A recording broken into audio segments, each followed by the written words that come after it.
Pag pinag-uusapan ng weight loss, kasama dyan yung obesity. At yung video call yesterday, sabi nga, Dr. J overweight. Yung BMI natin, 24.6. So, among Asian, overweight na ang 24.6. So, kailangan mag-lose ng weight. Paano pa yung mga obese nating mga pasyente?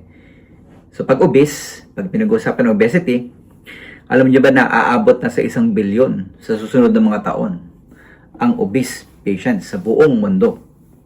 Kaya, number 1 ngayon dyan ay yung mga gamot na pangpapapayat. Nagsimula siya doon sa gamot sa diabetes and then later on nag-evolve. Naging gamot na sa weight loss management, sa anti-obesity. So pag-uusapan natin ang tirzepatide.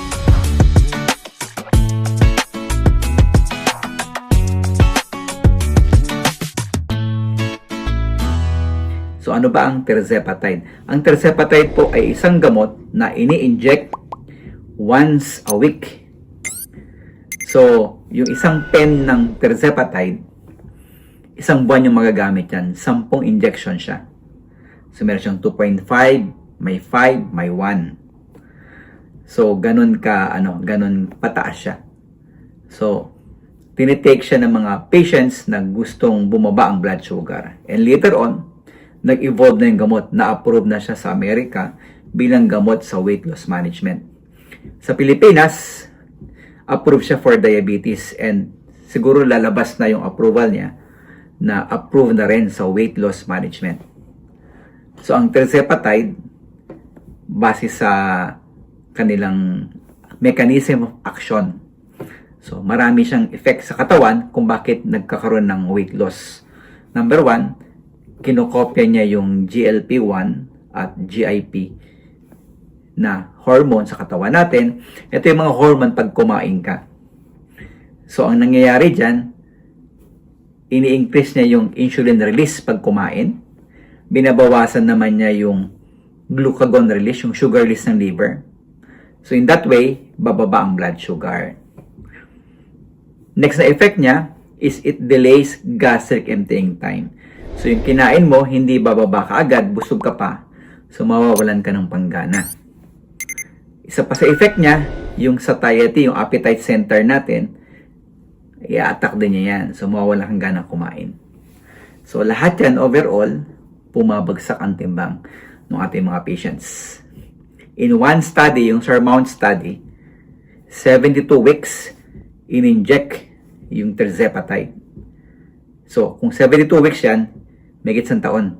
Isa't kalahating taon, nag-inject. At bumaba ang timbang by 21 to 25%. So, malaki yun. Kung 200 to 250 pounds ka, bababa ka ng 40 to 50 pounds. Kung 100 kilos ka, bababa ka ng 20 kilos. So, magiging 80 ka na lang hanggang 75 kilos. So, malaking effect. So, kaya naman, pinagkakaguluhan ngayon, no? Nagkakaubusan din yata yan sa mga drugstore kasi marami ang gustong pumayat.